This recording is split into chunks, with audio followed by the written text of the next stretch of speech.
রাতে ঘুমাতে যাবেন, ভাবলেন 5 মিনিট ফোনটা দেখি, জরুরি কিছু আছে কিনা।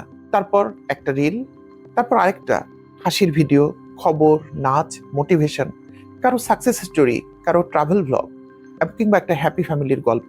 হঠাৎ খেয়াল হলো 1 ঘন্টা চলে গেছে। তারপর চোখে ক্লান্তি, মাথা ভার, ফজরে ঘুম ভাঙে না, সকালে উঠতে কষ্ট হয়, সারাদিন কাজে ফোকাস থাকে না। কিন্তু পরের রাতে আবার একই চক্র। প্রশ্ন হলো, আমরা কি সত্যি ফোন ব্যবহার করছি, নাকি ফোনই আমাদের ব্যবহার করছে? আল্লাহ তাআলা পবিত্র কোরআনের সূরা আল হাদিদের 20 নম্বর আয়াতে বলেছেন, اعلموا أنما الحياة الدنيا لعب ولهو وزينة وتفاخر بينكم وتكاثر في الأموال والأولاد كمثل غيث أعجب الكفار نباته ثم يهيج فتراه مصفرا ثم يكون حطاما وفي الآخرة عذاب شديد ومغفرة من الله ورضوان وما الحياة الدنيا إلا متاع الغرور। আর এই আয়াতটি সরাসরি অর্থ করলে এর একটি অংশে বলা হচ্ছে, জেনে রেখো, দুনিয়ার জীবন তো খেলাধুলা, বিনোদন, সাজসজ্জা, পারস্পরিক গর্ব এবং সম্পদ ও সন্তান সন্ততিতে প্রতিযোগিতা ছাড়া কিছুই নয়। এই আয়াত আজকে যেন আরো বেশি স্পষ্ট। আজকের খেলাধুলা, বিনোদন অনেক সময় হয়ে গেছে অন্তহীন স্ক্রোলিং, অর্থহীন ওয়াচিং, নেশার মতো কন্টেন্ট কনজাম্পশন।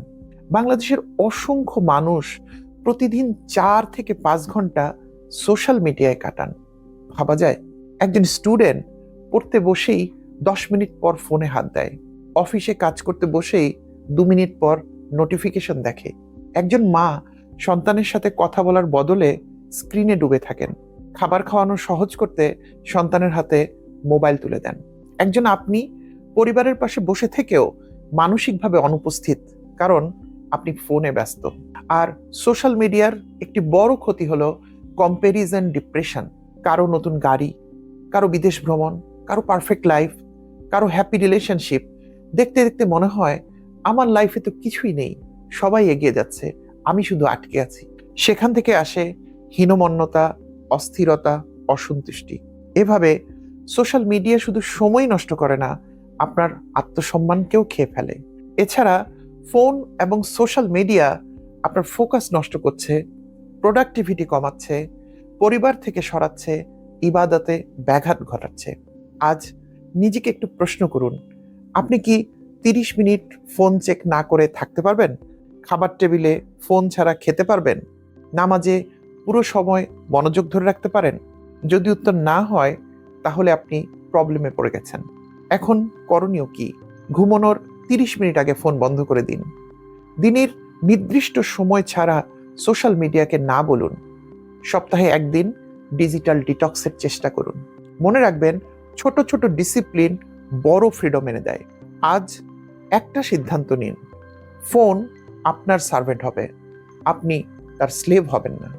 আজকের দিনের সবচেয়ে বড় কারাগার হচ্ছে 6 ইঞ্চির এই স্ক্রিন। এটার থেকে নিজেকে সাবধান রাখুন।